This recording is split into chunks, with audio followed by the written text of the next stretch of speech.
Hai Bunda, kali ini kita akan mengenal preeklamsia. Apakah Bunda tahu apa itu preeklamsia?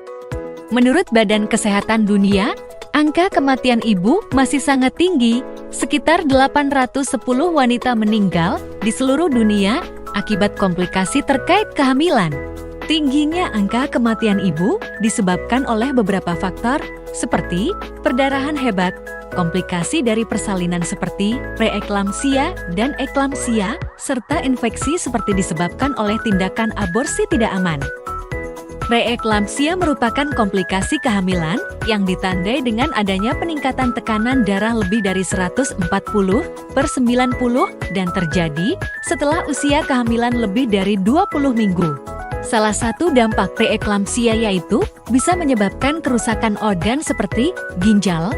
Hal ini biasanya ditandai dengan proteinuria atau adanya protein dalam air seni.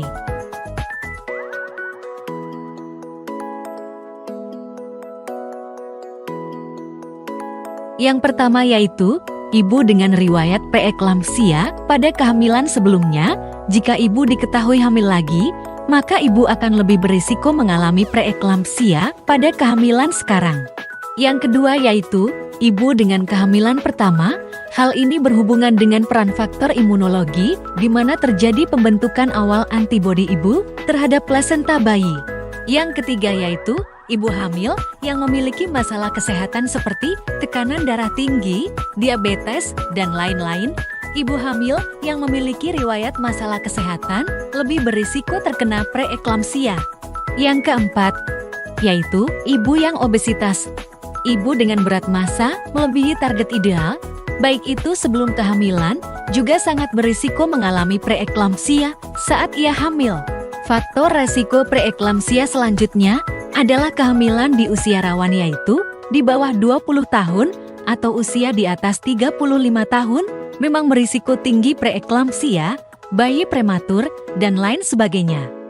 Oleh karena itu, ibu hamil di usia rentan ini harus benar-benar menjaga kesehatan diri dan waspada dengan memeriksakan diri serta memberitahu atau berkonsultasi dengan dokter apa saja keluhan yang dirasakannya.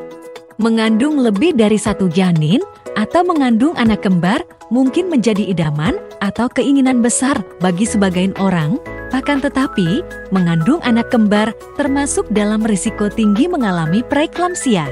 Jarak hamil yang terlalu dekat atau terlalu jauh juga beresiko preeklamsia meski usia ibu hamil telah dikontrol.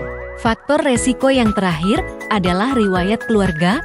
Hal ini dapat meningkatkan risiko terjadinya preeklamsia jika ibu hamil memiliki riwayat ibu kandung yang pernah mengalami preeklamsia saat hamil. Apa saja sih Bunda tanda dan gejala preeklamsia? Tanda dan gejala preeklamsia yang pertama yaitu sakit kepala, mual, dan muntah, sakit perut pada bagian kanan atas, tangan, dan kaki membengkak, gangguan penglihatan, tekanan darah yang semakin tinggi, dan air kencing yang berkurang.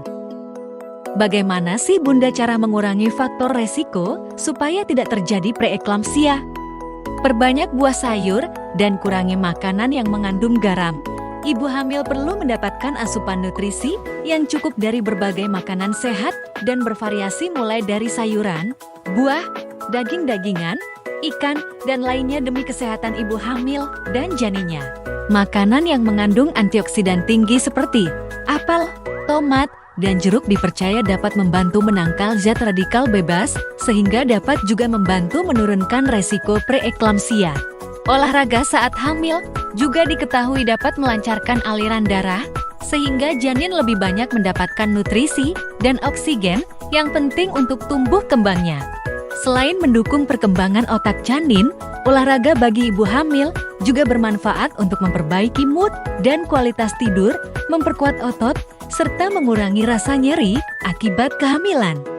Menjaga berat badan saat hamil merupakan yang hal penting, bukan demi penampilan semata. Kenaikan berat badan juga dapat memengaruhi kesehatan kehamilan maupun kesehatan bayi yang lahir kelak.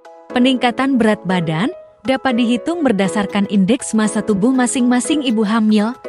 Agar Bunda dan janin sehat, sebisa mungkin Bunda menjaga berat badan ideal saat hamil. Selain makanan dan minuman bergizi, suplemen vitamin umumnya dikonsumsi untuk melengkapi nutrisi yang dibutuhkan tubuh. Namun, jika memang diperlukan, pastikan Bunda mengetahui cara mengonsumsi suplemen yang benar agar tidak menimbulkan efek samping bagi kesehatan. Jangan meminum obat tanpa resep dokter karena dapat membahayakan ibu maupun janin. Pemeriksaan kehamilan merupakan agenda wajib bagi setiap ibu hamil. Dengan pemeriksaan yang rutin, dokter bisa memantau kondisi kesehatan ibu dan bayi dalam kandungan. Lakukan pemeriksaan kehamilan minimal 6 kali selama kehamilan. Jika Bunda masih bingung menentukan kapan jadwal pemeriksaan kehamilan yang tepat, jangan ragu bertanya langsung ke dokter.